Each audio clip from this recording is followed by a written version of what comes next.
Hello students, welcome to our channel. மாணவன் ஆசிரியர். இந்த இடத்துல நம்ம என்ன பார்க்க போகிறோன்னு பார்த்தீங்கன்னா, தமிழ்நாட்டில் 10, 11, 12ஆம் வகுப்பு மாணவர்களுக்கான தேர்வு முடிவுகளுக்கான அந்த ரிசல்ட் வெப்சைட் வந்து பார்த்திங்கன்னா இப்போ ரெடி ஆகிடுச்சு.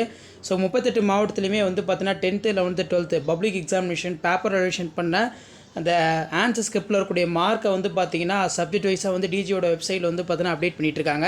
So 10th result May 10, 11th result May 14, 12th result வந்து பார்த்தீங்கன்னா May 6. ஸோ இதுக்கான அந்த ரிசல்ட் ப்ராசஸ் எல்லாமே வந்து பார்த்தீங்கன்னா இப்போ பள்ளி கல்வித்துறை தேர்வுகள் துறை வந்து பார்த்தீங்கன்னா ஸ்டார்ட் பண்ணிட்டாங்க. ஸோ அதன் அடிப்படையில் வந்து பார்த்தீங்கன்னா government of Tamil Nadu directorate of government examination HSC +2 result March 2024, அதே மாதிரி HSC +1 arrear examination result March 2024, SSLC April 2024 result, HSC +1 March 2024 result. So online மூலமாக வந்து பார்த்தீங்கன்னா உங்களோட மார்க் அப்லோட் பண்ணக்கூடிய ப்ராசஸ் எல்லாமே வந்து பார்த்தீங்கன்னா ரெடி பண்ணிகிட்டு இருக்காங்க.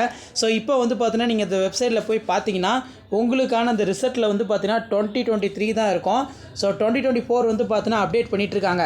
இந்த வெப்சைட் வந்து பார்த்தீங்கன்னா 2024 வெப்சைட் வந்து உங்களுக்கு எப்போ ஷோ ஆகும் அப்படின்னு வந்து பார்த்தீங்கன்னா ரிசல்ட் வரத்துக்கு ஒரு 3 டேஸில் வந்து பார்த்தீங்கன்னா உங்களுக்கு ஷோ ஆயிடும். சரிங்களா? இப்போ 12th ரிசல்ட் வருதுன்னா அப்போ வந்து பார்த்தீங்கன்னா உங்களுக்கு வெறும் இது மட்டும்தான் வந்து பார்த்தீங்கன்னா இருக்கும். சரிங்களா? மற்றது எல்லாமே வந்து பார்த்தீங்கன்னா 2023 எல்லாமே எடுத்துருவாங்க.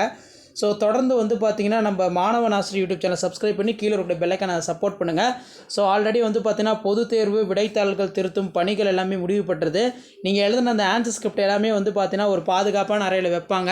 ஸோ மேற்கொண்டு ரிசல்ட் வந்ததுக்கப்புறம் உங்களுக்கு வந்து பார்த்தீங்கன்னா மார்க் கம்மியாக இருக்குது, இந்த மாதிரி வந்து பார்த்தீங்கன்னா நான் கரெக்டாக தான் எழுதியிருக்கேன், கீ பாயிண்ட் பிரகாரமாக எனக்கு மார்க் போடல அப்படிங்கிற மாதிரி உங்களுக்கு ஏதாவது அப்ஜெக்ஷன் இருந்துச்சுன்னா கண்டிப்பாக வந்து பார்த்தீங்கன்னா நீங்கள் ஸ்கேன் காப்பி வந்து பார்த்தீங்கன்னா அப்ளை பண்ணிக்கலாம்.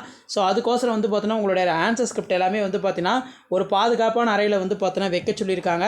ஸோ இப்போ வரைக்கும் 10th, 11th, 12th public examination result ரிலேட்டடாக நிறைய அப்டேட் கொடுத்துட்ருக்கேன். ஸோ மறக்காத வீடியோ ஃப்ரெண்ட்ஸுக்கு ஷேர் பண்ணுங்கள். மாணவன் ஆசிரியர் யூடியூப் சேனல் சப்ஸ்கிரைப் பண்ணி கீழே ஒரு பெல்லைக்கான ப்ரெஸ் பண்ணி ஆள் வைங்க. ஸோ உடனுக்குடன் அப்டேட் தெரிஞ்சுக்கிறதுக்கு மறக்காத நம்மளுடைய வாட்ஸ்அப் குரூப் எல்லாம் ஜாயின் பண்ணுங்கள். கீழே டிஸ்கிரிப்ஷனில் லிங்க் இருக்குது. தேங்க்யூ.